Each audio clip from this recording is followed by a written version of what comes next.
આપણે દેવની આરાધના કરીએ છીએ. Amen amen. આપણા માટે જે આનંદનું કારણ છે ને એ કોઈ વસ્તુઓ નથી કે આ વાજિંત્ર વાગશે તો જ મને મજા આવશે. કદાચ ઇલેક્ટ્રિસિટી ના હોય ને વાજિંત્ર ના વાગે ને તોય આપણે એ જ મજા સાથે અથવા એ જ પ્રેઝન્સના અનુભવ સાથે આરાધના કરી શકવાની. Yes amen. કદાચ મારી પાસે સારામાં માઇક્રોફોન ના હોય, સારામાં ઇકો ઇફેક્ટ ના મળતી હોય તો આપણે બહુ સારી રીતે આરાધના કરી શકવા જોઈએ. હાલેલુયા. અને એનું કારણ છે કે જગતને એવું છે કે બહારથી આનંદ મેળવવો પડે, જ્યારે આપણો આનંદ આપણામાં છે, આપણામાંથી જ બહાર નીકળે છે. આમેન. રાઈટ? સો એ આપણા માટે બહુ ચમત્કારિક વસ્તુ છે કે આપણે એકચ્યુઅલી આનંદના વાહક છીએ. આપણે જ્યાં જઈએ ત્યાં બધે આનંદ થઈ જાય. Yes amen amen. રાઈટ? મેં ગયા રવિવારે જ કદાચ કહ્યું, પેલા યર્મિયાને લાફો માર્યો તો કહ્યું મેં અહીંયા કહ્યું છે, બીજે ક્યાંક કહ્યું છે. એનું નામ જ પછી યર્મિયાએ પાડ્યું, તારું નામ હવે પાશૂર. શું નામ? પાછું પાશૂર. અને એનો અર્થ એ છે ચારે બાજુથી ભય. પણ આપણે આનંદ વહેંચનારા લોકો છીએ. હાલેલુયા. હાલેલુયા. આપણે શાંતિ વહન કરનારા લોકો છે. અને એનું કારણ એ છે કે આપણે ઉપર સ્વર્ગ જોડે કોન્ટેક્ટ છે. હાલેલુયા. હાલેલુયા. એટલે આપણે ઉપર કોન્ટેક્ટ છે. હા. એટલે આપણે જ્યાં જઈએ તો આપણી તો પેલી ડાયરેક્ટ લાઈન લાગતી હોય. હા કે ના? હા સાચું. મેં હમણાં જ કોઈ જગ્યાએ સંદેશો આવ્યો. અહીંયા જ આપણે તો ના પ્રભુનો ફોન નંબર કયો? દક્ષિણ ગુજરાતમાં બધા સેવકો શીખવાડે પ્રભુનો ફોન નંબર 933 હા યર્મિયા 33 અને ત્રણ. કાઢો જોઈએ. મારું વચન આજે એવું લીધું છે અને શીખી લો, સારું છે. હા પ્રભુનો નંબર કયો? યર્મિયા 333 યર્મિયા 33 અને 3. 333 એ તો શેતાનનો ટ્રિપલ 6 છે.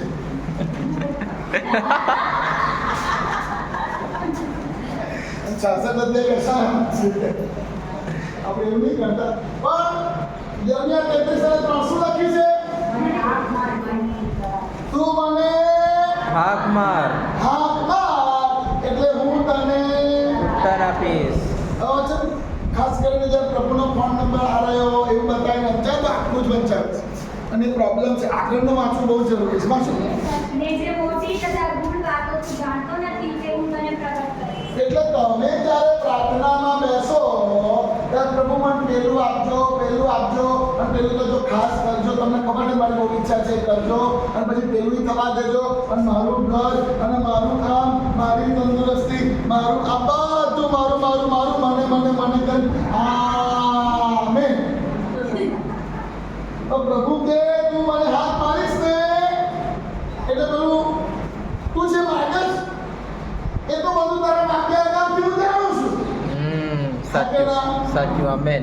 તમે હું જે માગીએ છીએ એ તો આપણા માગ્યા અગાઉ દેવ જાણે છે. હાથેના પણ તમે જ્યારે હાથ મારો ને ત્યારે અપેક્ષા એ રાખો કે પ્રભુ એની મોટી અને ગૂઢ વાતો તમને સમજાવે. આપણી પ્રાર્થના પેલું ખાલી આપો વાળી ના હોતી જોઈએ. બરોબર છે?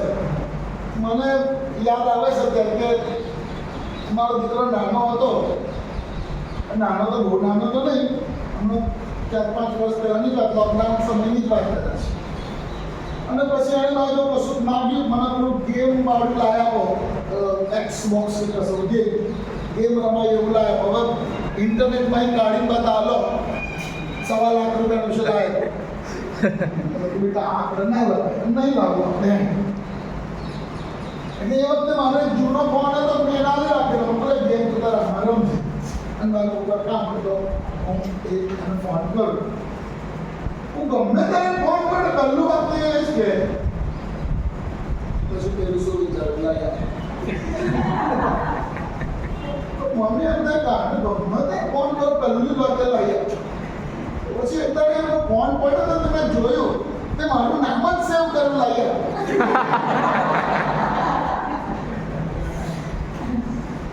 આપણો પ્રભુ જોડે આપો આપો આપો.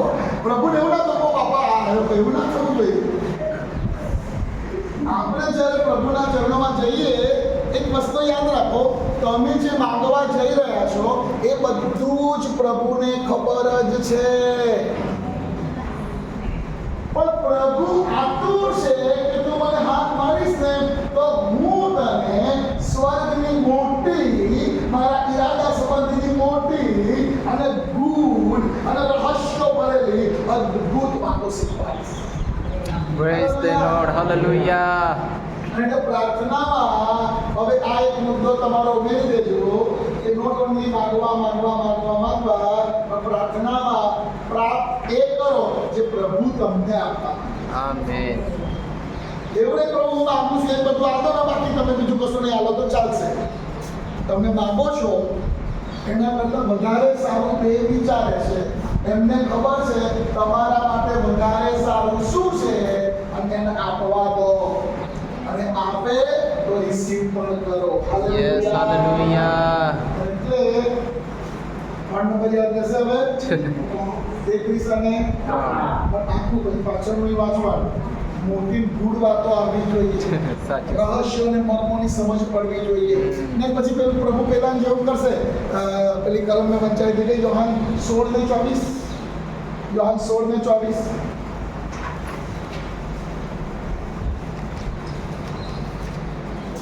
હજી સુધી મારે નામે તમે કંઈ ને માંગો પ્રભુ કહે હજી સુધી તમે મારે નામે કઈ માંગ્યો નથી. આપણે કહે પ્રભુ આટલું બધું તો માંગ્યું. રોજ માંગ તો કરું છું. લિસ્ટ કેટલું મોટું તો દિમાગ જો કરે આટલું લાંબુ લિસ્ટ હોય છે. તારું પ્રભુ આગળ કેટલું જતું હશે કે જ્યાં બધું મળે છે. ડિમાન્ડમાં મળતું હોય જો હું ડિમાન્ડ જવાનો હોય તો હું ઘેરથી નીકળું તારે આટલું તો લિસ્ટ લઈને નીકળ્યો હોય પણ નહીં જે વોટ્સએપ ચેક કરું તો બીજું એટલું નીકળ્યું. મને તો દેખાય મારા ઘરમાં કેમ આટલું બધી કોટ પડે. તો ડિમાન્ડ ના છે તો ઘર ચાલે છે અને 5000 મેળવી આવું તો ચાલે છે. એમ થાય નામ જેવું ઘર પણ તમને કહું તો કે એ લિસ્ટ મોકલે તો હું લઈ આવું છું.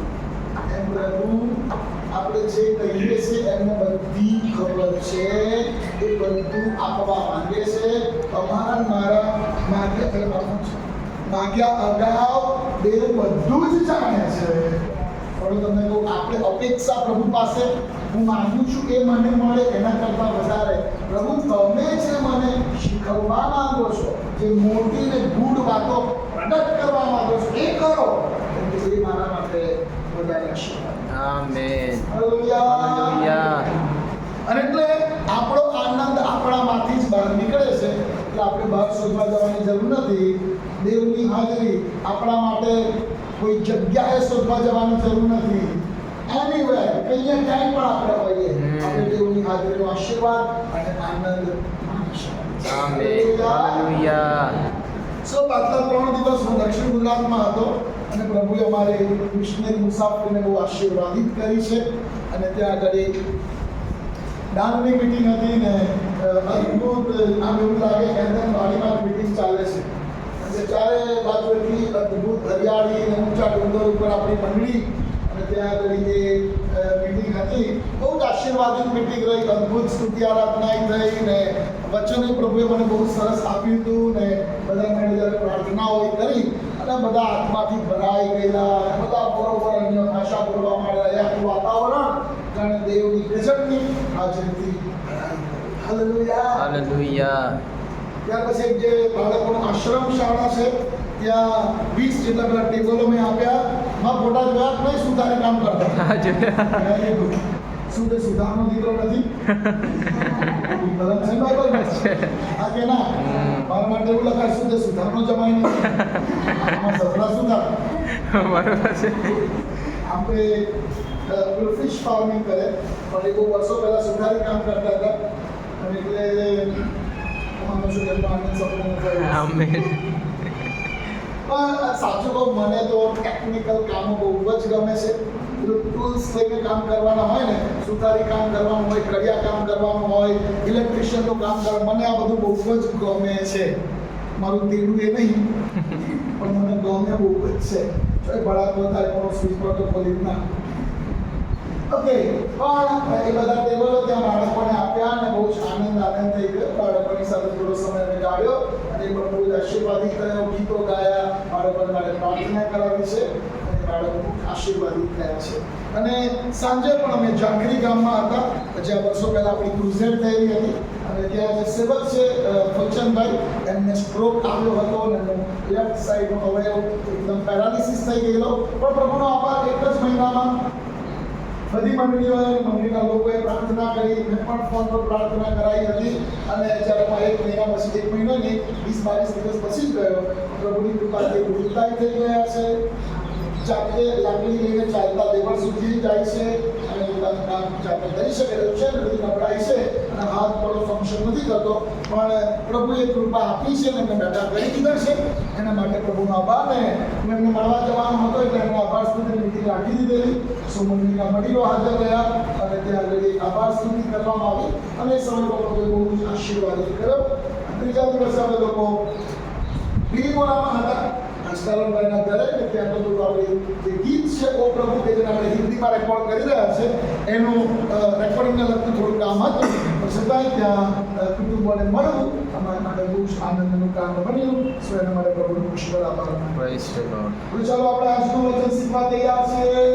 Yes. હાલેલુયા. આવી જાઓ ભાઈ, આવી જાઓ. ઘણા સમય આવી ગયા છો. Very good, very good. આવી જાઓ, આવી જાઓ.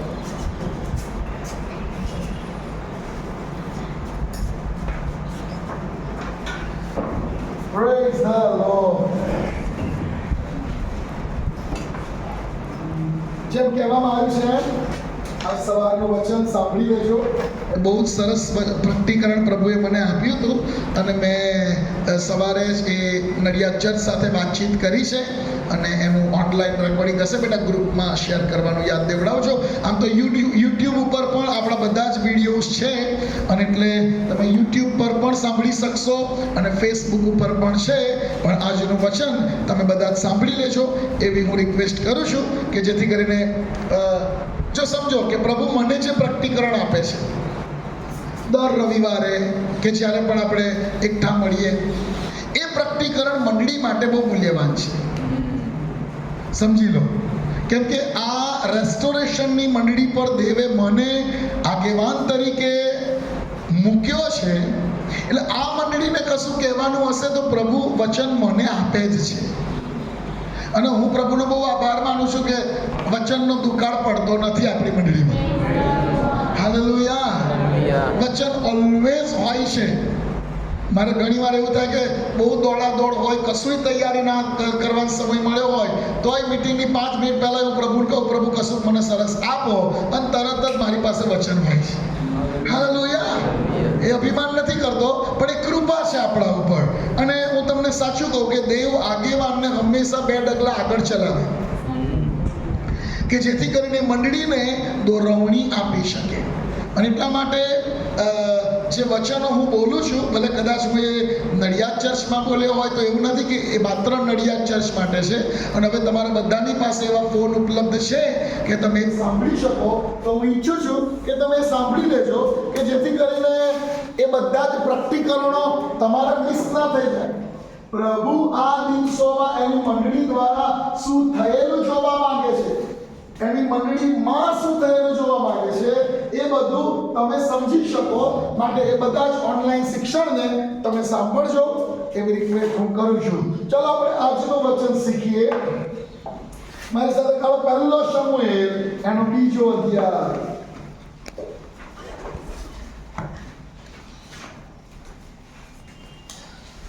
અને આપણે વાંચીશું એની 35મી કલમ. લાઈક ચાલુ કરી વાંચો બેટા ભાઈ. પહેલો શમુએલ 2જો અધ્યાય અને 35મી કલમ. અને મારા અંતઃકરણ તથા મારા મનમાં જે છે તે પ્રમાણે કરે એવો એક વિશ્વાસુ યાજક હું મારે માટે ઊભો કરીશ. સ્થિર રહે એવું ઘર હું તેને માટે બાંધીશ અને મારા અભિષિક્તની સહી તે સદા ચાલશે. હાલેલુયા. Hallelujah. હજુ ફરી કોઈ બીજું વાંચો, એની જ કલમ 2-3 જણ વાંચો. અને મારા અંતઃકરણ તથા મારા મનમાં જે છે તે પ્રમાણે કરે એવો એક વિશ્વાસુ યાજક હું મારે વાસ્તે ઊભો કરીશ. સ્થિર રહે એવું ઘર હું તેને સારું બાંધીશ, અને મારા અભિષેકની સમ્મુખ તે સદા ચાલશે. અને મારા અંતઃકરણ તથા મારા મનમાં જે છે તે પ્રમાણે કરે એવો એક વિશ્વાસુ યાજક હું મારા માટે ઊભો કરીશ. સ્થિર રહે એવું ઘર હું તેને માટે બાંધીશ, અને મારા અભિષેકની સન્મુખ તે સદા ચાલશે. આમીન. Praise the Praise the Lord. Lord. હવે અહીંયા ઘડી એલીના દીકરાઓ જે પાપ કરતા હતા, બધા એલીને ઓળખો છો? હા. આ એલી જે યાજક હતો અને એના બે દીકરાઓ, નામ શું છે? હોફની અને ફિનાસ. આ બે જણા યહોવાની દ્રષ્ટિમાં જે ભૂંડું એ કરતા હતા, દેવને ના ગમે એવી બાબતો કરતા હતા, અને એટલા માટે દેવે એલીના યાજક પદને કેન્સલ કર્યું. કારણ કે એલી જોતો હતો કે મારા છોકરાઓ અવળું કરે છે. બરોબર સમજો આને. એલી ખાવા બેસે અને એકદમ તવા ફ્રાય પીસ આવે.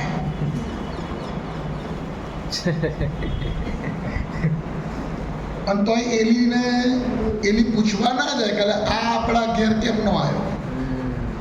કેમ કે યાજકોએ જે લેવાનું ને, એ જે બલિદાન ચઢાવે, એ બલિદાનમાંથી જે ભાગ વેદી પર સળગાઈ દેવાનો હોય, કે જેને ખરેખર બલિદાન કહેવાય, એ તો વેદી પર સળગાઈ દેવાનો.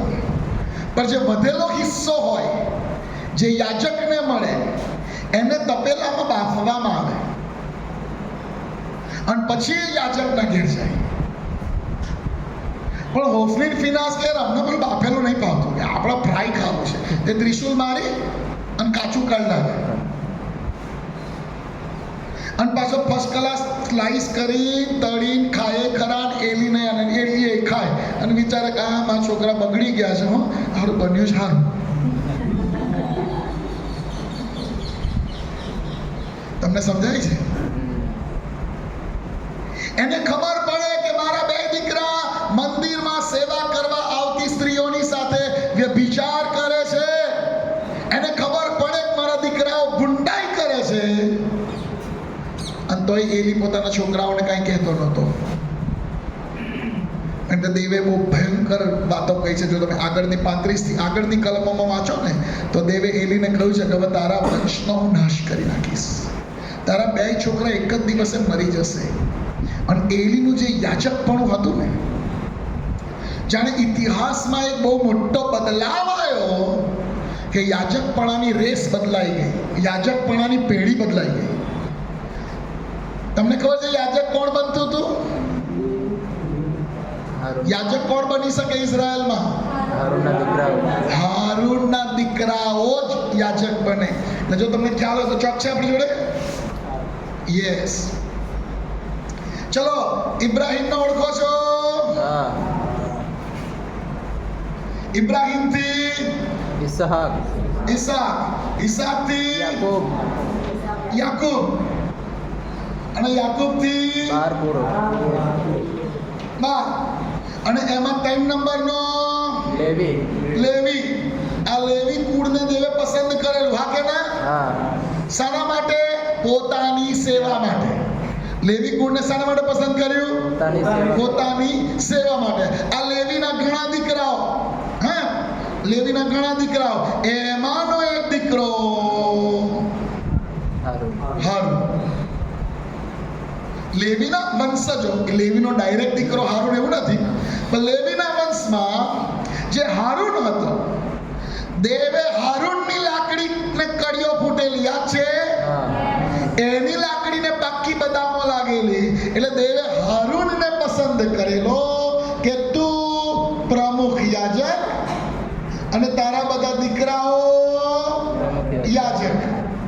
નહીં સમજાય છે? એટલે યાજક કોણ બની શકતું હતું? હારૂનના દીકરાઓ જ. અને આ બધા લેવીઓ હતા, એટલે એમનું કામ શું? મુલાકાત મંડપ ઉચકીને ચાલવાનું, પડદા ફાટી જાય તો સીવવાનું, એનો સરસામાન સરખો કરવાનો. એટલે એ જે મંદિરનું કામ કે મુલાકાત મંડપનું બીજું બધું ફિઝિકલ અરેન્જમેન્ટને લગતું બધું કામ એ બધું કોણે કરવાનું? લેવીઓએ. મુસાફરી કરે ત્યારે પેલી વેદી કોણ ઉચકીને ચાલે? તો લેવીઓ ઉચકીને ચાલે. મંડપ કોણ ઉચકીને ચાલે? ઇઝરાયલની અરણ્યની મુસાફરીમાં લેવીઓ ઉચકીને ચાલે. એ આખું પરમ પવિત્ર સ્થાન, કારણ કે એ બોટમ વાળું હતું, પ્લેટફોર્મ વાળું હતું, આખું એ ઉચકીને ચાલવાનું. કોણ ઉચકે? લેવીઓ ઉચકે. સો જે બધું કામ, મહેનત, એટલે આ બધા મંદિરનું કામ કરનારા લેવીના વંશજો હતા. પણ એમાંનો એક દીકરો હારૂન, અને હારૂનના જેટલા પણ દીકરાઓ અને એમના દીકરાઓ એ બધા કોણ બનતા? યાજક બનતા હતા. આ જગ્યાએ કે જ્યારે શમૂએલના જન્મનો સમય છે ત્યારે બહુ મોટો ફેરફાર આવ્યો, કેમ કે હારૂનના વંશનો એલિયાજક હવે એનામાં ભૂંડાઈ માલુમ પડી, એનામાં દુષ્ટતા માલુમ પડી, એને પાપની અવગણના કરી. હું ઈચ્છું છું તમારા કુટુંબમાં એવી કોઈ પાપરૂપ બાબત થતી હોય તો અમે એમાં સામેલ ના થશું. આમેન. તમારા કુટુંબમાં કદાચ આખા પરિવારમાં કે જ્યાં કઈ પાપરૂપ બાબત થતી હોય તમે એમાં સામેલ થશો નહીં. એવું નહીં કે હવે ઈદ હતી ને હવે તો મટન લાયા છે તો હળક નાથી દઈએ, ખાઈ પાડીએ. બકરા ઈદે બહુ મન થાય મને કહેજો, હું મોકલી આપીશ ખરીદીને, તો પેલું હલાલ ના ખાશો. કેમ કે આપણે સારું બલિદાન, એક જ બલિદાન ઈસુનું ચડી ગયું છે.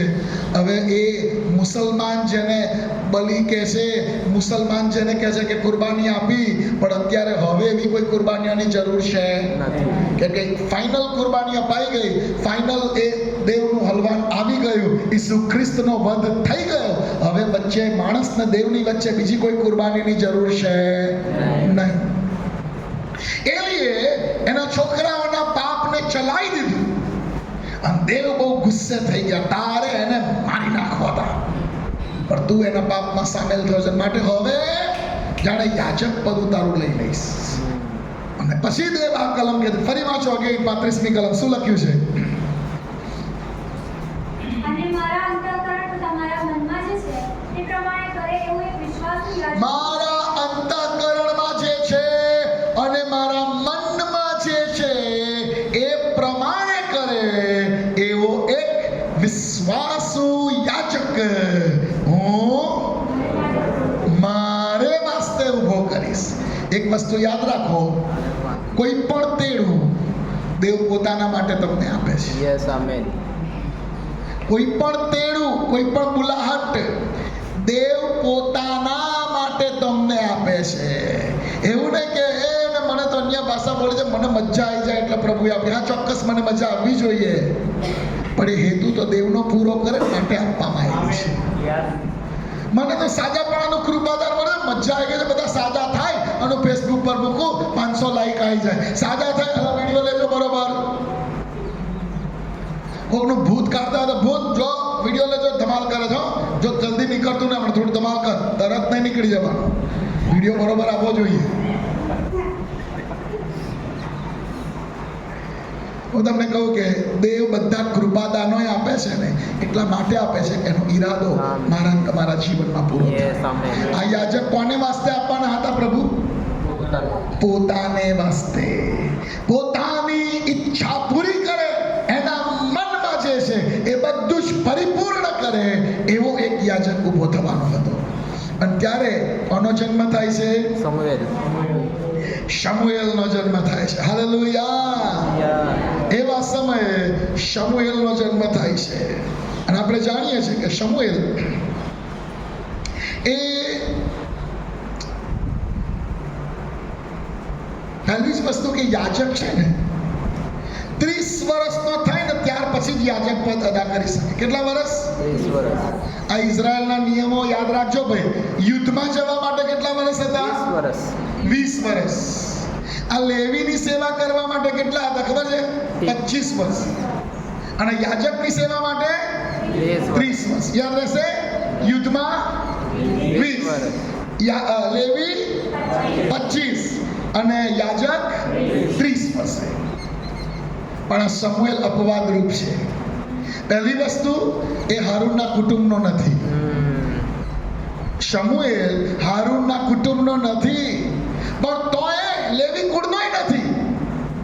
પણ જાણે એક સ્પેશિયલ કેસમાં પ્રભુએ પ્રગટ કરી બતાવ્યું કે જો ખરો યાજક કેવો હોય. અને હું તમને જે આજે એક પ્રબોધપૂર્ણ બાબત સમજાવવા માંગુ છું, આશા રાખું તમે સમજી શકો.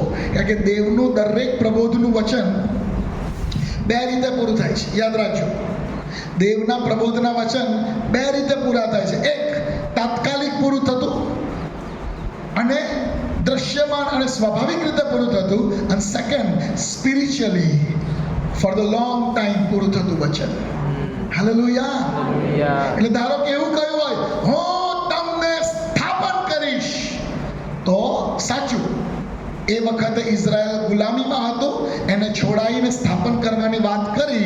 એટ ધ સેમ ટાઈમ પ્રભુનું એ જ વચન, હું તમને મારા વિશ્રામમાં સ્થાપન કરીશ, એવું લખાયું હોય. એટલે આપણને ખબર પડે કે આ ખાલી કનાનમાં સ્થાપન કરવાની વાત નથી, આ તો મને તમને અનંતકાળના વિશ્રામમાં સ્થાપન કરવાની વાત છે. Yes, amen. હાલેલુયા. એટલે પ્રબોધવાણીઓ હશે ને એ બે દ્રષ્ટિકોણથી હશે. એક એવો હશે જે હમણાં જ પૂરો થશે, એવી રીતે પૂરો થશે કે આંખે દેખાય જો આ આયો. પણ એ જ પ્રબોધવાણીનો એક પ્રબોધપૂર્ણ અર્થ પણ છે કે જે લાંબા ગાળા માટે પૂરો થાય છે, અને કદાચ સ્વાભાવિક દ્રષ્ટિકોણથી તમને દેખાય નહીં, પણ આત્મિક દ્રષ્ટિકોણથી તમને સમજાય કે આ તો આ પૂરું થયું. હાલેલુયા. જ્યારે એવું કહેવામાં આવ્યું કે બાબા આ વેદીના લાકડા છે, એને સળગાવવા માટેનો અગ્નિ છે, હલવાન કાપવા માટેનો છરો છે, પણ હલવાન ક્યાં છે? અને પછી ઇબ્રાહિમ કહે છે યહોવા પોતાને સારું પોતાનું હલવાન મેળવશે. આમેન. અને પછી એ પ્રબોધવાણી તરત જ પૂરી થઈ. પાછળ ફરીને જોયું તો પેલી જાળીમાં ઘેટો ભરાયેલો હતો, એને કાઢ્યો, એનું બલિદાન આપી દીધું. પણ એ વાક્ય હલવાન ક્યાં છે એનો ઈકો જાણે ભડકા પડ્યા કરતા હતા. અને ખરી પ્રબોધવાણી તો ત્યારે પૂરી થઈ જ્યારે ઈસુ આવ્યા. યસ. અને યહોવાએ પોતાનું હલવાન પોતે પૂરું પાડ્યું કે લો આ રહ્યું મારું હલવાન, આનો વધ કરો તો કાયમ માટે પાપોની માફી છે. હાલેલુયા. સો દરેક પ્રબોધવાણી એવું નહીં કે પરાણે બેસાડી આપણે, પણ બહુ બધી પ્રબોધવાણી એવી છે. અને એમાં જ્યારે આ પ્રકારની હોય, હું સદા સ્થાપન કરીશ. ધારો કે ચલો એવું લખ્યું છે દાઉદનું રાજ્યાસન હું સદાકાળ માટે સ્થાપન કરીશ. આ નેતન્યાહુ દાઉદના કુટુંબનો છે.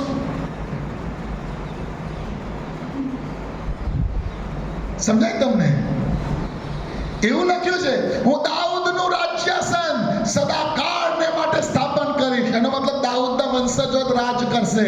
ભાઈ અત્યારે દાઉદના વંશજો નહીં, અત્યારે તો ચૂંટણી થાય છે, અને ચૂંટણી જે જીતે એ પ્રેસિડેન્ટ બને છે.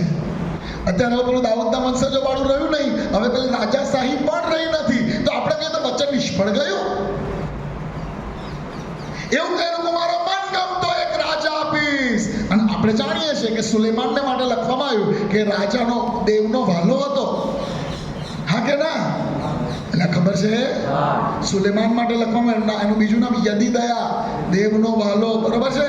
અને એટલે એ પ્રબોધવાણી સુલેમાનમાં થોડીક અંશતઃ પૂરી થયેલી દેખાય છે, પણ ખરી પ્રબોધવાણી તો ત્યારે પૂરી થઈ જેમાંથી પહેલા જ એની પહેલી જ કલમમાં લખ્યું ઇબ્રાહિમનો દીકરો, દાઉદનો દીકરો. યસ. ઈસુ. એટલે ઈસુ કોના દીકરા તરીકે ઓળખાવામાં આવ્યા? દાઉદના દીકરા તરીકે. અને એણે જે રાજ્ય સ્થાપન કર્યું એ સદાકાળનું રાજ્ય છે ભાઈ. Yes, amen. હાલેલુયા. એટલે બાઇબલની પ્રબોધવાણીઓ એવી છે કે જે ટૂંકા ગાળા માટે હમણાં જ સ્વાભાવિક રીતે આંખે દેખાય એવી રીતે પૂરી થાય છે, પણ એ જ પ્રબોધવાણી આત્મિક દ્રષ્ટિકોણથી સમજીએ તો it's a long term process, અને જાણે કે એ બહુ વિશાળ રીતે પૂરી થતી હોય એવું દેખાય છે. એક ચિત્ર ઉત્પત્તિમાં બન્યું કે આખા વિશ્વમાં અનાજ નહોતું.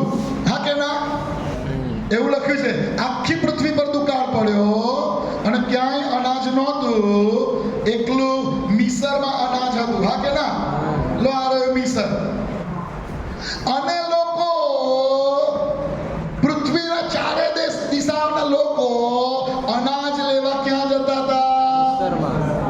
મિસરમાં જતા હતા. અનાજ એટલે જીવન, અનાજ એટલે રોટલી, રોટલી એટલે જીવન. જાણે આ એક પ્રબોધપૂર્ણ દ્રષ્ટિકોણ હતો કે એવો સમય આવશે કે આખી પૃથ્વીના લોકો જીવન મેળવવા માટે એક જ જગ્યાએ જશે, એક જ જગ્યા હશે કે જ્યાંથી જીવન મળતું હશે, અને એ તો છે પ્રભુનો પદસ્થાન. હાલેલુયા. અને એટલે બાઇબલની પ્રબોધવાણીઓ ટેમ્પરરી પૂરી થઈ છે ખરી, પણ એ લાંબા સમયગાળા માટે પણ પોકારવામાં આવી છે. અને એટલે તમે જ્યારે વાંચો ત્યારે તમારે શોધવાનું આમાંથી મારામાં કશું પૂરું થવા જેવું છે કે નહીં. હાલેલુયા. તમે જ્યારે વાંચો તમને ખબર પડવી જોઈએ કે આમાંથી મારામાં કશું પૂરું થવા જેવું છે કે નહીં. હવે એ વિષય તમને સમજણ નહીં પડે બહુ, પણ આ જીએસટી જે છે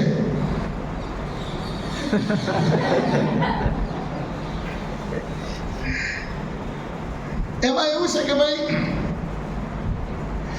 ખેડૂત ઘઉં વેચે એના પર સરકાર ટેક્સ લે. પછી ઘઉં લીધા પાર્લેજીના માલિકે, એટલે પાર્લેજીનો માલિક એ ઘઉંની પાર્લેજી બનાવી દે, એટલે સરકાર ફરી પાછો ટેક્સ લે. સમજાય છે?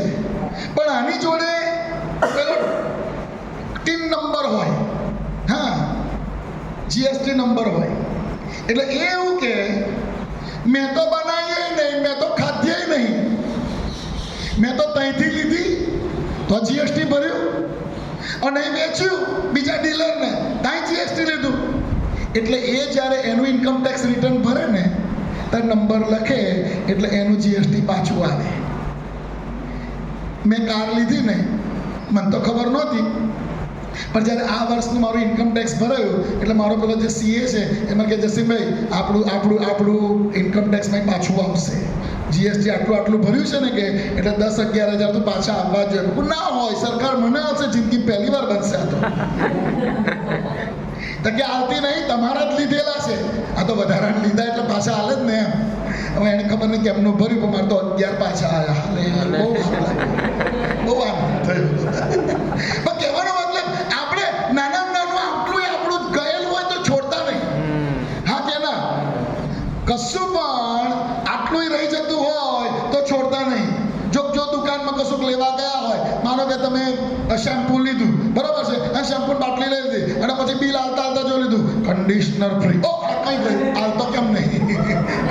કન્ડિશનર ફ્રી છે, અહીં ઉપર છાપેલું છે, અહીં લખેલું છે, આવતો નહીં, એના રહી ગયું પછી લઈ આવે, પછી તમે લઈ, પણ તમે છોડો નહીં. તમે જોઈ લીધું હોય તો છોડો કઈ ના છોડાય, મફત. હું તમને કહું, વચન વાંચો ને ત્યારે તમને ખબર પડવી જોઈએ આમાંથી મારે કશુંક લેવાનું છે, અથવા આમાં મારે મારું યોગદાન આપવાનું છે, આમાં મારા કામો કરવાના છે. આજે અભિષેકપણાની વાત કરી છે ને, આ તો મારા પર આવવું જોઈએ. કેમ કે આમ કરીને હું આખરે તો આવું જ છું. આ બધું શોધી કાઢતા શીખો તો તમારા આશીર્વાદો બધા બહુ વધી જશે. હાલેલુયા. આ બધા બહુ આશીર્વાદો વધે છે. આપણે રમેશ કાકાનો દીકરો આવ્યો અને પછી એક નાનો અકસ્માત જેવું થઈ ગયું ક્રિકેટ રમતા, અને પગમાં બરોબરનું પેલું વાગી ગયું, એના લીગામાં પેલું સ્નાયુઓ તૂટી ગયા, હાડકું ક્રેક થયું અને બહુ તકલીફ થઈ ગઈ. દીકરાના પગે બહુ સોજો આવી ગયો. એ તો પોલીસમાં છે, એણે ફરી એક્ઝામ આપવાની હતી ને એ ચિંતામાં આવી ગયો કે મારે જે ફિઝિકલ ટેસ્ટ આપવાનો કેવી રીતે કરીશ ને શું કરીશ. અને કાકા અને કાકી તો ચિંતામાં જ કે આ પાછો કેમનો જશે, કેમ કે એનાથી પગ મુકાતો નથી ને થોડાક જ દિવસ પછીનું રિટર્ન ફ્લાઇટ બુક કરી દીધેલી છે ને શું કરીશું ને કેમનું કરીશું. અને એવામાં જ એમને ખબર પડી કે આ પોલીસવાળાને તો ઇન્ટરનેશનલ વીમો છે. એટલે એમને પોલીસ ખાતાવાળાને જાણ કરી કે મારે આવું થયું છે, તો એમણે એનો ઇન્ટરનેશનલ વીમો હતો એટલે છેક અહીં આણંદથી એમ્બ્યુલન્સ દઈને કોઈક આવ્યું, એમને બહુ સાચવીને પહેલાં તો ટ્રીટમેન્ટ બધી આપી, ટિકિટ પેલામણે આપી, ફર્સ્ટ ક્લાસની ની ટિકિટ આલી 3-4 ગણો ભાવ હોય એવી. પછી એની જોડે એક નર્સ છે અહીંથી તો કેલગરી કેનેડા એના ઘેર જાય ત્યાં સુધી આસિસ્ટન્ટ નર્સ આપી. બધી બેગો એને નહીં ઉચકવાની, એને કશુંય કરવાનું નહીં, એકદમ આરામથી એને ત્યાં પહોંચાડી દીધો. હાલેલુયા. અહીં ચિંતા કરતા હતા, પ્રભુએ તો વિચારતા હતા એના કરતાં મોટો આશીર્વાદ ખોલી નાખ્યો. અને એવા બહુ બધા આશીર્વાદો ઇન્સ્યોરન્સ આમાં છે. Yes amen. એટલે જોઈ લેવાનું કે કયા કયા ઇન્સ્યોરન્સમાં મારું નામ આવે, આ કયા કયા વચનોમાં મારું નામ આવે, કયા કયા વચનોનો વારસો મારો છે એ શોધી કાઢવાનું. હાલેલુયા. અને શોધી કાઢશો ને એટલે દૂતો તો એટલે હા એટલે આપીએ તો ખબર પડી ગઈ ને તો હવાલ ખબર ના હોય પછી એમ શું કરીએ. માગો તો તમને, ના માગો તો એવું લખ્યું નથી. હા એનીવે પણ જુઓ અહીંયા 35મી કલમ, બેટા ફરી વાંચો ને 35મી કલમ. ચાલો. અને મારા અંતઃકરણ તથા મારા મનમાં જે છે તે પ્રમાણે કરે એવો એક વિશ્વાસુ યાજક હું મારે માટે ઊભો કરીશ. સ્થિર રહે એવું ઘર હું તેને માટે બાંધીશ અને મારા અભિષિક્તની સન્મુખે સદા ચાલશે. હવે જો આ વસ્તુ સ્વાભાવિક પ્રબોધવાણી જે પૂરી થઈને એ શમુએલમાં પૂરી થઈ. હાલેલુયા. કે દેવે કહ્યું કે મારા અંતઃકરણમાં જે છે અને મારા હૃદયમાં જે છે એ બધું જ પૂરું કરે ને એવો એક યાજક ઊભો કરીશ. અને એ યાજક કોણ ઊભો કરે દેવે? શમુએલ. શમુએલ. અને શમુએલ માટે હું તમને કહું, આખી જિંદગી બાળક હતો, વૃદ્ધ થયો અને મરી ગયો, એના માટે આખા બાઇબલમાં એક પણ નેગેટિવ પોઈન્ટ નહીં લખ્યો. દાઉદ માટે બધું બહુ લખાયું, છોય વાલો હતો, મન ગમતો હતો, પણ વ્યભિચારે કર્યો, ખૂનનું પાપે કર્યું, આમે કર્યું, તેમે કર્યું, બધું બહુ થયું. પણ શમુએલ નાનો બાળક જન્મ્યો ત્યારથી એ મરી ગયો, એના માટે એક પણ નેગેટિવ પોઈન્ટ નહીં લખતો. બે વિશ્વાસ હતા કે શમુએલ આમ કરે, પણ શમુએલે તેવું કર્યું નહીં, એવું એક પણ વાક્ય નથી. હાલેલુયા. અને એટલે આપણને દેખાય છે કે હા આ વચન સાચું છે, એ પ્રબોધવાણી પૂરી થઈ છે કે ભાઈ એવો યાજક આવશે કે જે મારા અંતઃકરણમાં છે એ બધું જ પૂરું કરી દે. સો પ્રેઝ ધ લોર્ડ. એ યાજક કોણ છે?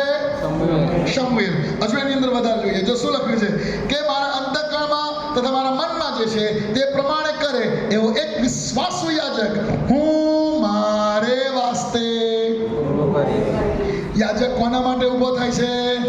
દેવના માટે. ઓકે, શીખીશું હજુ ફરીથી આમાં. પછી કહે સ્થિર રહે એવું ઘર હું તેને સારું.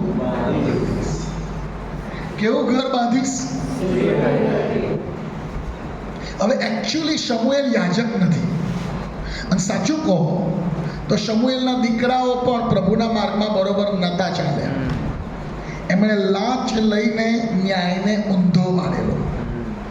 શમુએલ પ્રભુનો આટલો મહાન સેવક, પણ એના બાળકો પ્રભુના માર્ગમાં દ્રઢતાથી નહોતા ચાલ્યા. પણ એના માટે લખવામાં આવ્યું સ્થિર રહે એવું ઘર હું એના માટે બાંધીશ. હું નહીં જાણતો એને કેવી રીતે મારે સમજવું અને કેવી રીતે કરવું. એક કલમ મને મળે છે અને હું બહુ શ્યોર નથી, પણ એનો અભ્યાસ કરતા ખબર પડે છે. કાઢો મારી સાથે પહેલો કાળ વૃત્તાંત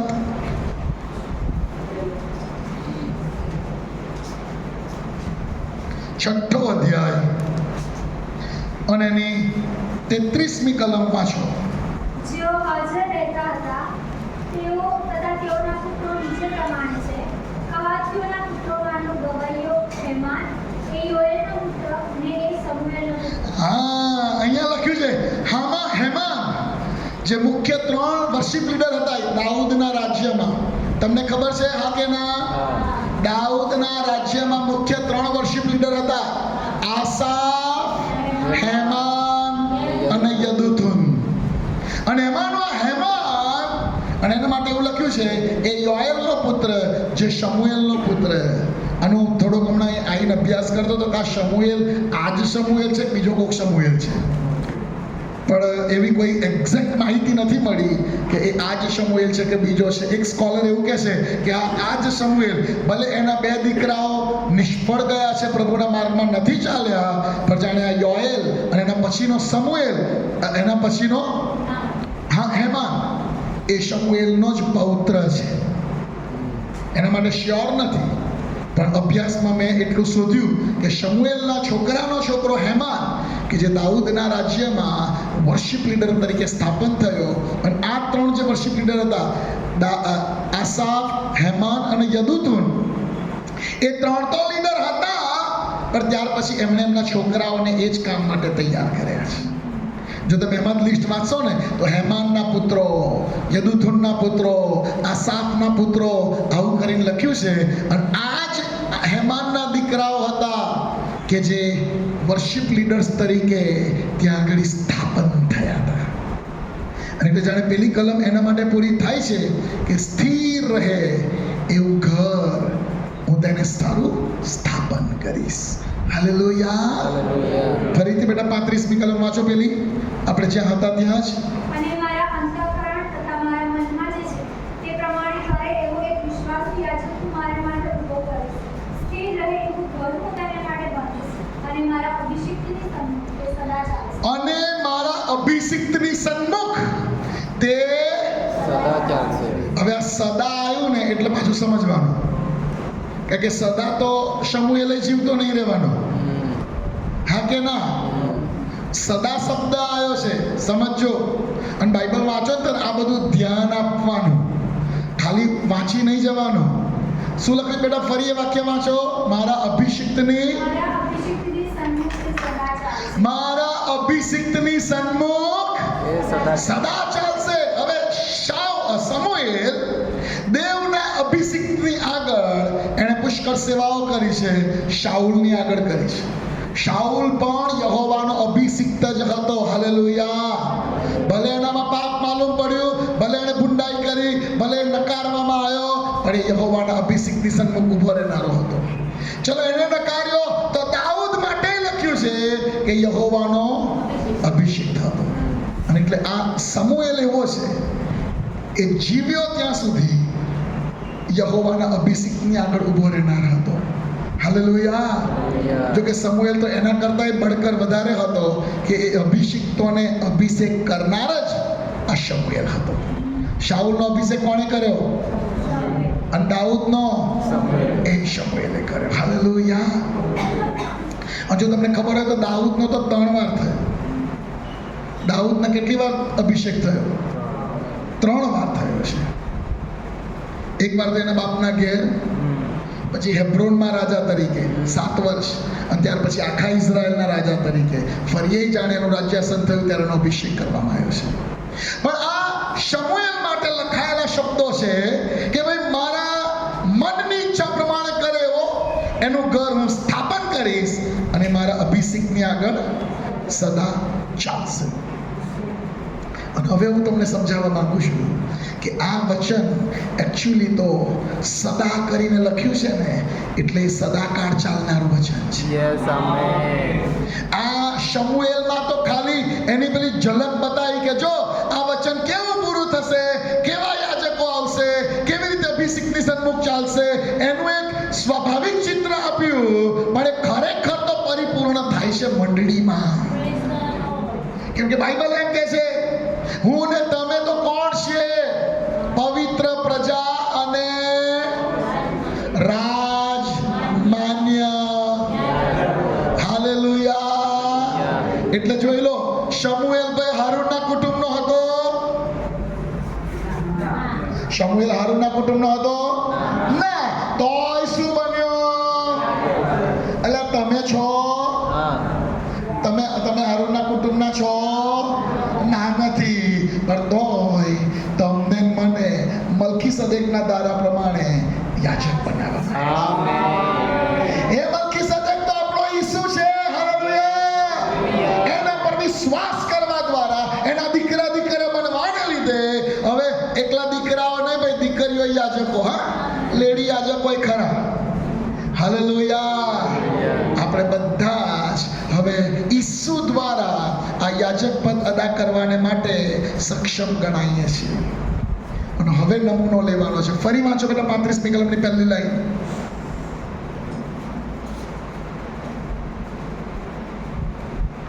અને મારા અંતઃકરણ તથા મારા મનમાં જે છે અને મારા અંતઃકરણ અને મારા મનમાં જે છે તે પ્રમાણે કરે બાજુવાળા કહો તે પ્રમાણે કરે. હાલેલુયા. એવો યાજક ભાઈ, કેવો યાજક. આપણે બધાને પેલો શબ્દ બહુ ગમે, રાજમાન્ય યાજક વર. એમાં આજથી આ નવા 2 શબ્દો જોડી દેજો. કેવા યાજક બનવાનું છે? કેવા યાજક બનવાનું છે? દેવના મનમાં જે છે, એના અંતઃકરણમાં જે છે, એ પ્રમાણે કરનારો. હાલેલુયા. તમને ખબર છે દાઉદને મનગમતો માણસ કેમ કહેવામાં આવ્યો પ્રેરિતોના કૃત્યમાં?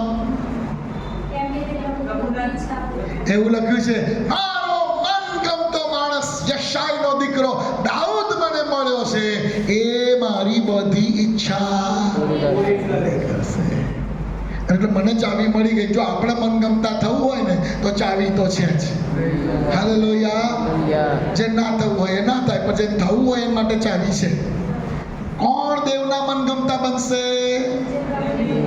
જે તેની ઈચ્છાને પૂરી કરશે. વાલો, પહેલી બાબત યાદ રાખો, આ સ્વાભાવિક રીતે પૂરી થયેલી પ્રબોધવાણીમાં શમુએલે આપણને બહુ ગજબનો નમૂનો આપ્યો છે. એ જન્મ્યો ત્યારથી મરી ગયો ત્યાં સુધી એક પણ બાબત એવી નથી કે કોઈ માણસો એની સામે આંગળી કરી શકે, અને દેવે પણ એની પર કોઈ તહોમત મૂક્યું નથી. આજે મારું તમારું જીવન કેવું છે? પહેલી જ વસ્તુ, શું ખરેખર આપણે યાચક તરીકે જીવીએ છીએ ખરા, કે ખાલી યાચકનું ટાઇટલ લઈને ફરીએ છીએ? સમજો, હું ડોક્ટરનું ટાઇટલ જ લઈને ફરું છું. સમજાય છે? હું ડોક્ટરનું ટાઇટલ જ લઈને ફરું છું. મારા નામ આગળ લખાય છે ડોક્ટર જસ્ટિન મેકવાન, પણ મને તો ખબર જ છે કે આપણને ડોક્ટર જેવું કશું આવડે નહીં. હા, એ તો પેલી મારી આટલી સેવાઓને જોઈને યુનિવર્સિટી ઓફ જેરુસલેમે મને આપ્યું, ભાઈ તમારી આટલા વર્ષોની સેવા, અમે એના રિપોર્ટ અમને મળ્યા છે. 2 બિશપ સાહેબોએ મારા માટે ભલામણ કરી કે આપણી આટલા ઓલમોસ્ટ માનો ને મારા ફૂલ ટાઈમ મિનિસ્ટ્રીના 25 વર્ષ પૂરા થયા, એટલે 2 બિશપોએ મારા માટે ત્યાં ભલામણ કરી કે ભાઈ આ આપની સેવા અમે જોઈ છે, બાઇબલના ટીચર છે, અને એમણે બહુ બધા રાજ્યોમાં અને બહુ બધી મંડળીઓમાં સેવાઓ આપી છે, અને એમની સેવાના દ્વારા બહુ બધા લોકો એ બધા રિપોર્ટ બધા સારા આપ્યા. અને એટલે એ જે યુનિવર્સિટી ઓફ જેરુસલેમ છે, તેની હેડ ઓફિસ ત્યાં તમિલનાડુમાં છે, એમણે મને ડોક્ટરેટ ઇન મિનિસ્ટ્રી એવું આપ્યું છે. એટલે પેલું ખાલી લખવા ખાતર તો હું લખું છું, પણ હું જાણું છું કે આ ખાલી ટાઇટલ છે. આ પેલું આમ કોલર ચડાવવા જેવું નહીં કે આપણે તો ડોક્ટર થઈ ગયા. બરાબર છે? ખાલી ટાઇટલ છે. તો કે ડોક્ટર નામ આવે એટલે પેલું હવે હું એટલે એટલી તો કેવું, ભાઈ ફ્લાઇટમાં જવાનું હોય તો મારા નામ આગળ એવું ના હોય ડોક્ટર જસ્ટિન મેકવાન. કોઈક નકો શું થાય હોતવા આવે ને કઈ જાય ડોક્ટર જસ્ટિન મેકવાન કઈ છે, તો ભાઈ મને નહીં ભાવે. ટ્રેનના રિઝર્વેશનમાં આવે છે, ખબર છે ડૉક્ટર હોય તો ઠીક કરજો, કે જેથી કંઈ કોઈ પણ અકસ્માત થાય, કંઈ પણ હોય તો એ લોકો તરત જ તમારો સંપર્ક કરે કે ભાઈ તમે હેલ્પ કરો, કે ભાઈ આ રીતે ચાલુ ટ્રેનમાં કોઈને પ્રોબ્લેમ હોય તો એમ. એટલે હું એવા બધા ઠીક ના કરું, કે મને ખબર છે કોઈ એ નથી, આ ટાઇટલ તો બીજા પ્રકારનું છે. એમ બહુ બધા લોકો પેલામાં અભિમાન કરે, આપણે તો રાજમાન્ય યાજક બન. એટલે ભાઈ યાજક જેવું કશું કામ કરો છો ખરા? ના સમજણ પડતી હોય લેવીયાનું પુસ્તક વાંચું કે યાજક કયા કામ કરતો હતો. જનરલ કોન્સેપ્ટ તમને સમજાવી દઉં તો ચાલો. યાજક દેવ અને માણસોની વચ્ચે મધ્યસ્થી કરનાર હતો. હાલેલુયા. તમે યાજક છો કે નહીં, એનો પહેલો ટેસ્ટ આ જ છે કે તમે દેવ અને માણસોની વચ્ચે મધ્યસ્થીને લગતું કશું કામ કરો છો ખરા? તો તમે યાજકો છો. બાકી એકલું ટાઇટલ છે, કામ નથી. હું નડિયાદ આરટીઓ ઓફિસમાં જઉં છું. રમેશ કાકાને ખબર હશે, આરટીઓ ઓફિસમાં જાઓ એટલે બહાર એક વાન પડી હોય અને વાનમાં એક જણો બેઠો હોય. એનું કામ શું ખબર છે? સિક્કો મારી સહી કરવાનું. એ હોય ડોક્ટર. જે ડૉક્ટરનું સર્ટિફિકેટ લેવાનું હોય ફિટનેસનું ડૉક્ટરનું નહીં, એ આરટીઓની બહાર બેઠો હોય. એક જણો મને મળ્યો, મેં કહ્યું ડૉક્ટર છે, હા લાવો ને કે લાવો. એટલે એણે તો ડૉક્ટરનો સિક્કો મારા સહી કરી. મેં કહ્યું તમે ડૉક્ટર છો? તો કે હા. એટલે કે પછી પેલી પ્રેક્ટિસમાં ના ગયો, એના કરતાં હવે કમાવાનું સારું છે. મેં કેટલા વર્ષથી? તો કે હવે તો 25-26 વર્ષ થયા. મેં કહું હવે ઇન્જેક્શન મારતા ફાવે ખરું? તો કે ના, હવે એ ના ફાવે.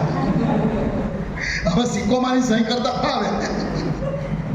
પણ જો દવાખાના મોકલો તો કાકાને સમજણ ના પડે કશે. એવી હાલત થઈ ગયેલી. પ્રોફેશન હતું, સિક્કો લગાવેલો ડૉક્ટર, પણ એ કામ કારનું છોડી દીધેલું અને એના કારણે હવે એ કામ એમને આવડે નહીં. હું તમને કહું, પહેલી બાબત, શમુએલ આપણો નમૂનો છે. એણે જે રીતે ઇઝરાયલ માટે મધ્યસ્થી કરી છે ને, શમુએલે એણે જે રીતે ઇઝરાયલ માટે મધ્યસ્થી કરી છે, એણે જે રીતે ઇઝરાયલ માટે રડ્યો છે. પાપ કરે શાઉલ અને આખી રાત રડી પ્રાર્થના કરે શમુએલ. સાચું. આ ખરું યાજકપણું છે. એ માણસોના પાપને જુએ. અરે જ્યારે ઇઝરાયલ પ્રજાએ એમ કહ્યું અમારે રાજા જોઈએ, સૌથી વધારે દુઃખી માણસ હોય તો એ આ યાજક હતો, શમુએલ. કે તમે દેવનું અપમાન કરો છો, તમે દેવને એમ કહો છો કે મારે રાજા જોઈએ, તો શું યહોવા તમારો રાજા નથી? કે તમે દેવની આગળ એમ કહો છો કે મારે તો રાજા જોઈએ છે? અને પછી પ્રભુએ આખર કહેવું પડ્યું, શમુએલ તું શું કરવા ખોટું લગાડે? ના પ્રભુ, પણ મને લાગે તો ખરું ના જાય. રાજા માંગે ચાલતો હોય તમને નકારે? પ્રભુ કે એણે તને નહીં નકાર્યો, મને નકાર્યો. એમણે મને નકાર્યો છે. પણ સમજો, the heart of a priest, યાજકનું હૃદય મારામાં તમારામાં હોવું જરૂરી છે. જે આમોસ પ્રબોધક છે, આમોસનો નામનો અર્થ થાય બોજ વહન કરનાર. અને એના નામનો અર્થ એટલા માટે એવું નામ રાખવામાં આવ્યું છે કે આમોસ ઇઝરાયલ પાપ કરે અને જાણે એ પસ્તાવો કરે ને એવું બોજ વહન કરનારો પ્રબોધક હતો. બીજો એક પ્રબોધક છે, એનું નામ હજકીએલ. શું નામ છે? એ બોજ વહન કરનાર હતો. કાઢો હજકીએલનું પુસ્તક.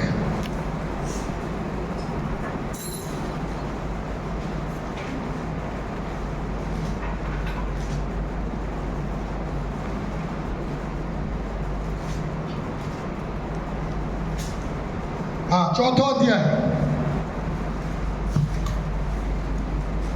જો હું વાંચું છું એની 4થી કલમથી, હજકીએલ 4 અને 4 થી આગળ હું વાંચું છું.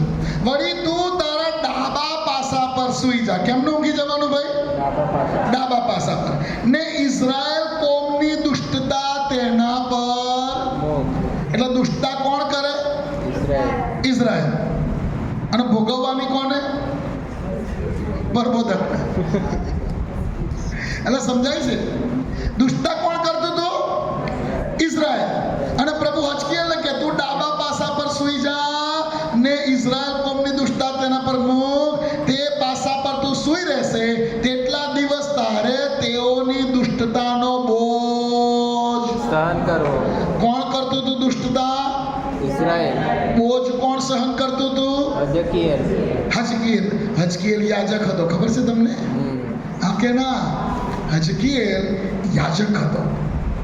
5મી કલમ. કેમ કે મેં ઠરાયું છે કે તેમની દુષ્ટતાના જેટલા વર્ષો તેટલા દિવસો સુધી, એટલે 390 દિવસ સુધી તારે ઇઝરાયલ કોમની દુષ્ટતાનો બોજો સહન કરો. બાપા, હાલત બગડી જાય ને આ ડાબો ખભો રહી ના જાય.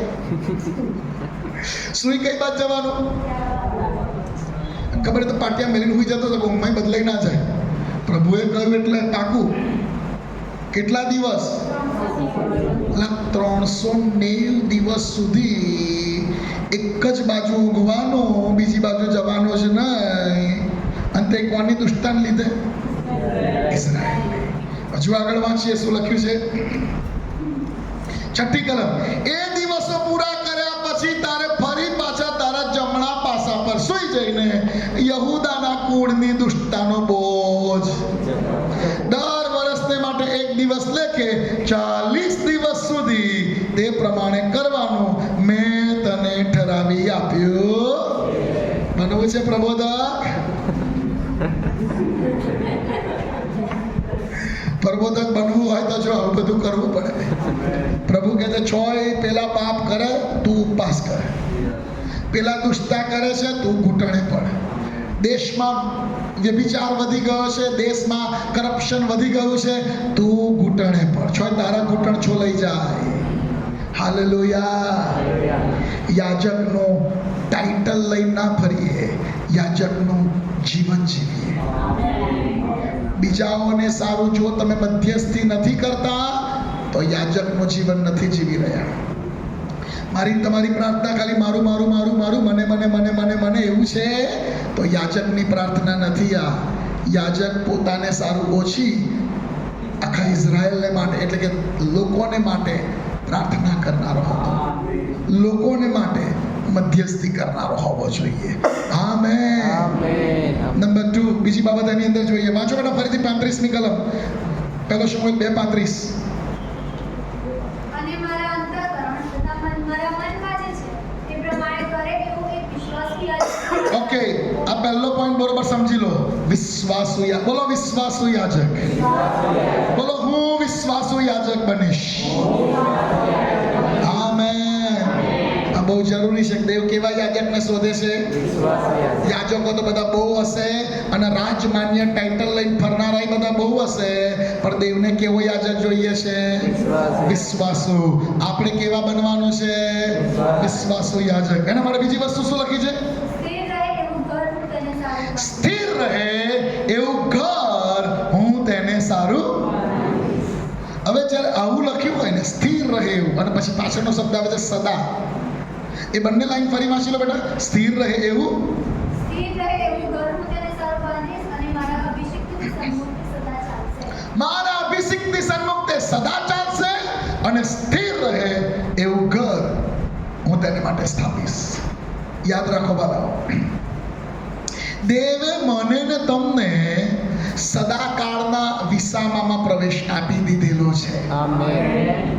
આપણું ઘર, બાઇબલ કહે છે, પાઉલ એને કહે છે, આ માંડવા રૂપી ઘર જો નષ્ટ થાય તો એ આકાશમાં માણસે બાંધેલું નહીં, દેવે બાંધે. દેવે બાંધેલું એક સદાકાળનું નિવાસ મારે સારું છે. હાલેલુયા. અને એટલે આપણે એ વિશ્વાસ કરીએ છીએ. અને અય્યુબભાઈ એ બાબતને જાણતો હોય એમ કે છે કે વિના આંખોએ વિના શરીરે પણ હું દેવના મહિમાને નિહાળીશ. આ શરીર નાશ પામ્યું હશે, આ શરીર તો માટી બની ગયું હશે, પણ મારી આંખો દેવના મહિમાને જોશે. હાલેલુયા. અને એટલે આપણે સદાકાળ રહેનાર એક ઘરમાં સ્થપાયેલા છે કે જેનો શિરપતિ એ ખ્રિસ્ત છે. આમેન. આમેન. અને પછી લખ્યું છે કે તેઓ સદા મારા અભિષિક્તની સન્મુખ ઊભા રહેશે. આ બીજો અને છેલ્લો પોઈન્ટ બરોબર સમજી લો. પહેલી બાબત મેં તમને કહી, ખરેખર યાજક છો કે ટાઇટલ એમ જ છે? ખરેખર યાજક કોણ છે? દેવ અને માણસોની મધ્યે મધ્યસ્થી કરનારો. કેવો યાજક? વિશ્વાસુ યાજક. નંબર 2 બરોબર ધ્યાનથી સમજી લો. આ યાજક દેવના અભિષિક્ત એટલે કે ઈસુની આગળ ઊભો રહેનારો હશે. આમેન. ઈસુ કોણ છે? દેવનો અભિષિક્ત. અને જે ખ્રિસ્તી શબ્દ આવ્યો ને, ખ્રિસ્ત એટલે અભિષિક્ત. ખ્રિસ્ત એટલે શું? અભિષેક. અને ખ્રિસ્તી એટલે અભિષિક્ત દ્વારા જેઓને અભિષેક કરવામાં આવ્યો તેઓ. યસ. આમેન. અલા ના સમજાયો? જુઓ, ઈસુ કોણ છે? અભિષેક. ઈસુને એટલે એને ખ્રિસ્ત કહેવામાં આવ્યો. અને ખ્રિસ્ત કોણ છે? દેવે જેનો અભિષેક કરીને પૃથ્વી પર મોકલ્યો. ઓકે, ઈસુ એ 100% દેવ જ છે, પણ પૃથ્વી પર જ્યારે આવવાનું હતું ત્યારે એને જાણે દેવના અભિષેક તરીકે મોકલવામાં આવ્યો, દેવના દીકરા તરીકે મોકલવામાં આવ્યો. અને આ ખ્રિસ્તે નીચે આવીને એવું કહ્યું, યરૂશાલેમથી જતા ના, પણ બાપનું જે વચન હું તમારી પર રેડી દઈશ એ પામો ને ત્યાં સુધી જતા. અને પછી પેલી એક કલમ આવી, પાછલા દિવસોમાં એમ થશે કે હું મારો આત્મા રેડી દઈશ. એ બધું કોણ પૂરું કરે છે? વચન બાપનો રેડે છે કોણ? ઈસુ. એટલે ઈસુ દ્વારા જેઓ અભિષિક્ત થયા, એટલે ખ્રિસ્ત દ્વારા જેઓ અભિષેક પામે છે છે, એટલે કે મંડળી. એટલે આને ખ્રિસ્તીઓ કહેવામાં આવે છે કે ભાઈ ખ્રિસ્ત દ્વારા અભિષેક પામેલા. ખ્રિસ્તનો મતલબ શું છે? દેવનો અભિષિક્ત. એટલે એટલા માટે ખ્રિસ્ત દેવના અભિષિક્ત દ્વારા અભિષેક પામેલાઓ એ ખ્રિસ્તીઓ છે. અને એટલે સમજો, તમારું મારું ખરું યાજક પણ એ અભિષિક્તની આગળ ઊભા રહેવામાં પૂરું થાય છે. આમેન. ફરી હું તમને કહેવા માંગુ છું, ખાલી ટાઇટલ લઈને ફરીએ છીએ, જીવનશૈલી છે. અમે તો રાજમાન્ય યાજક વર્ગ, આપણે ટાઇટલ લઈને ફરીએ છીએ કે ખરેખર આપણી જીવનશૈલી પણ એવી છે? કેમ કે યાજકની જીવનશૈલી શું છે? અભિષિક્તની સન્મુખ ઊભા રહેના. મને બહુ જ ગમે છે એલિયાની એન્ટ્રી. આ પહેલું જ વાક્ય, યહોવા જેની સન્મુખ ઊભો રહો. ઊભો રહું છું એના જીવના સંગ. યહોવા જેની સન્મુખ ઊભો રહો. ઊભો રહું છું. અને તેના દ્વારા અસાધારણ કામો થયા. અને એના પછી તરત જ એલિશાએ આવીને એ વસ્તુ કહે છે, યહોવા જેની સન્મુખ હું ઊભો રહો છું.